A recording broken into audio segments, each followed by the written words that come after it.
Hello everyone and welcome back to another video. So today I want to talk about plot points that I would like to see addressed in the new Dawn of Fire series. This video was actually suggested to me by one of my subscribers, so thank you for this. It's a really interesting, it's an interesting topic to talk about because there's a few plot points from my standpoint that I would like to see addressed and like to see move forward with the new Indomitus Crusade relaunch. When I say relaunch, we're going back to the Indomitus Crusade now because for those of you who are not aware, in 8th edition, when that came out, we ended the Indomitus Crusade, but now in 9th edition, we are restarting it and telling the tale of the Indomitus Crusade. So let's jump in and let's get talking. So point plot number one in the Dawn of Fire series I'd like is going to be more on the other side of the Great Rift. Actually, a lot of this video is probably going to be aimed at the other side of the Great Rift because that's where all the fun seems to be happening, because it's the dark side of the Imperium now. It's like a lawless Imperium, and one of the point plots that I have been reading in Spears of the Emperor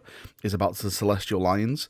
They've been in there, they've been popping up a bit. For those of you who don't know what's been going on Celestial Lions, they've more or less been wiped out as a chapter. The Inquisition is involved. Do not believe this whole talk about orc snipers. It's nothing to do about orc snipers at all. They've peed off someone in the Inquisition and they're trying to wipe out that chapter. Now at the end of the Spears of the Emperor book, I'm not going to ruin it because, you know, this is not a spoiler video or anything like that, and something happens that left me like, okay, alright, that's happened now.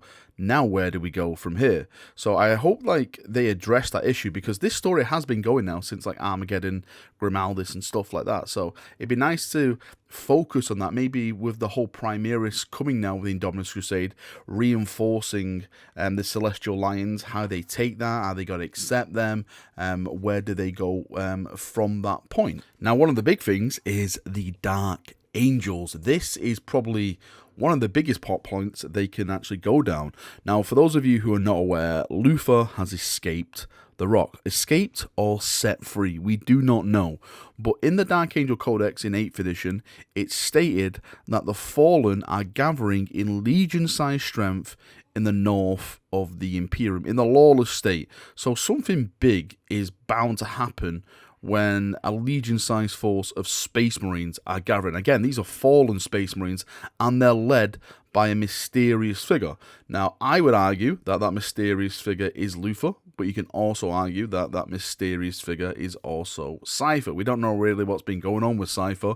Cypher was during the Gathering Storm, you know, he was heading back to Terra with Gilliman, but then like the Custodes arrested him, and then he like escaped from his cell, and the Custodes were even baffled, and I think the Shadow Keepers are actually seeking Cypher at the moment. They're looking for him and stuff like that. So it'd be nice to see that plot point addressed in the book as well. But I think the biggest thing I would like to see is what the hell is going on with the Fallen. There's so many things that you can bring into this now, and again, I really wanted to talk about the Blood Angels separately in this video because I think they have a big plot point in this. But the Blood Angels, well, I say the Blood Angels, Dante himself is like the King of the North at the moment. He is Lord Commander of the North. He was made that by Rebute himself. He is basically the big general over there. Baal itself is like kind of like a mini Terra now. There's people flocking to Baal and all its moons and stuff like that. So it'd be nice to see them to get involved and them to learn about this Fallen, and then bring that interaction towards the Dark Angels, because of course when the Dark Angels learn about this, they probably already know about it in, you know, some kind of cases, like, you know, people are gathering, the Fallen are gathering.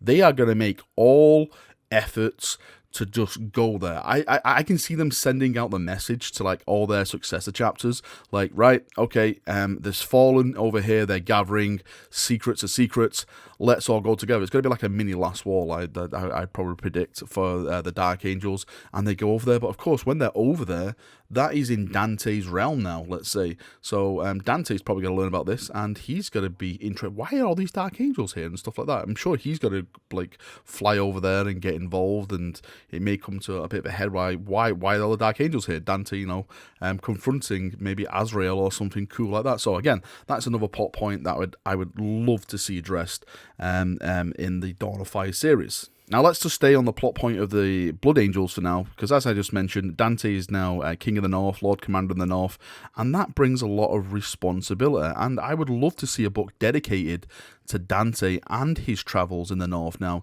the foes that he could meet, the pressures of basically being like a mini Gilliman in the most ruthless part of the Imperium, like the southern bit of the Imperium. Like, this is kind of like the Holy Roman Empire now that is split into, like, it's split in half and stuff like that. So Dante's bit, as I keep saying, is the lawless bit. The Astronomica is weak. You have to make like mini warp jumps and stuff to survive. You can't like travel for long. Ships are lost. Communication is bad.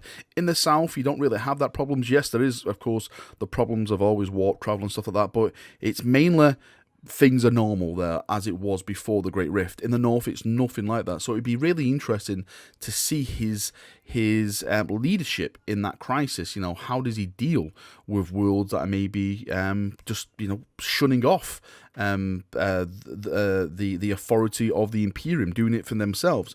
Maybe certain Space Marine chapters that are shunning off the rules of the Imperium.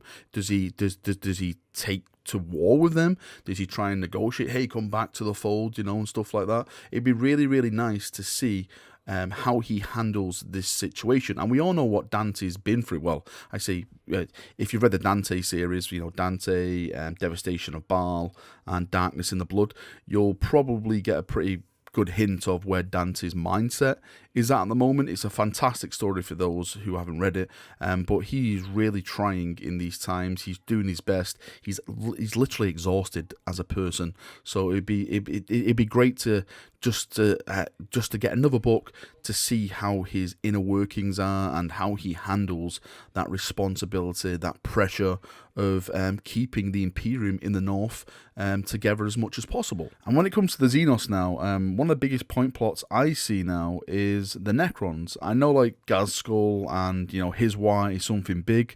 I'll probably do a video dedicated to that another day. But at this moment in time now, it's the Necrons because of the Silent King's return.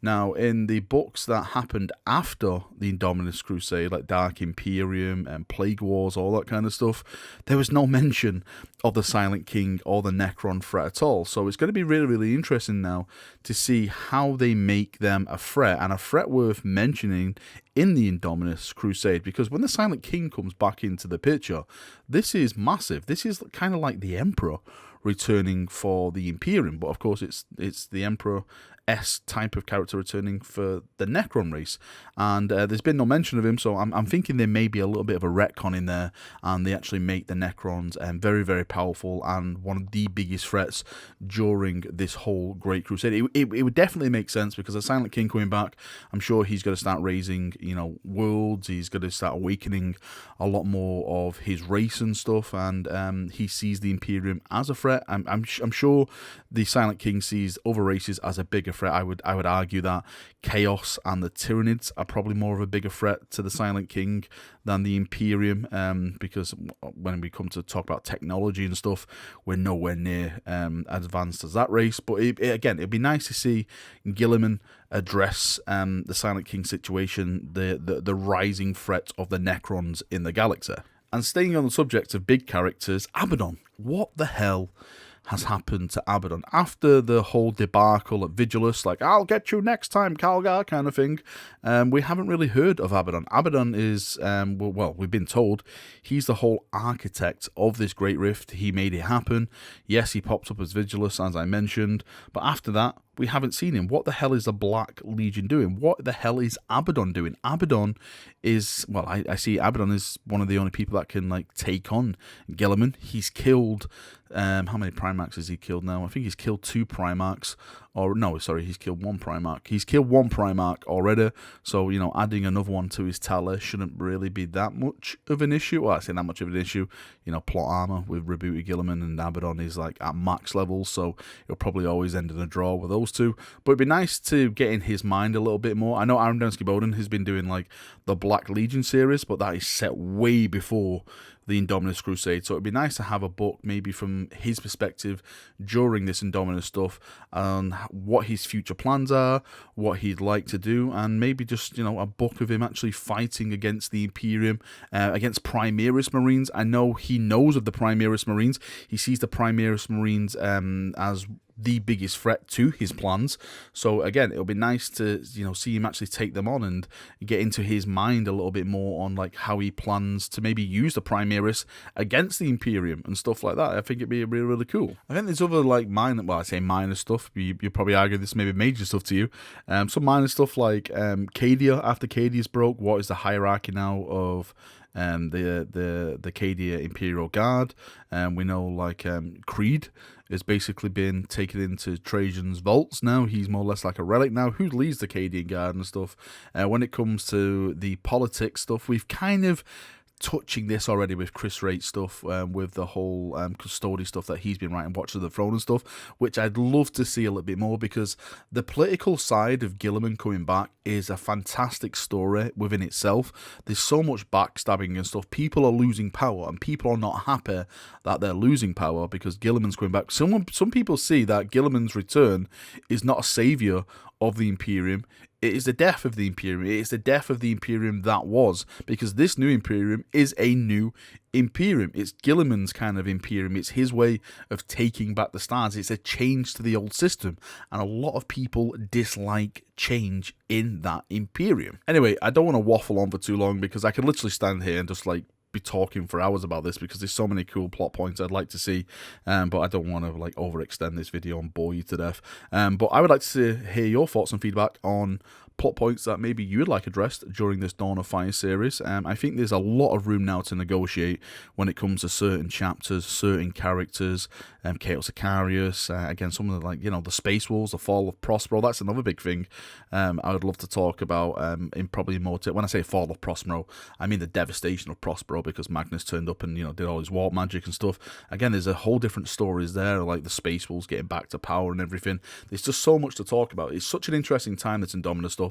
I'm actually glad that they're going back and they're covering all this, because again, there's so many stories to tell. So if you've got any thoughts, feedback, any ideas, post it down below. I'd love to read them, love to discuss it with you, and we can talk down there in the comment section. Thank you for coming, thank you for watching. See you now, have a great day, and bye bye.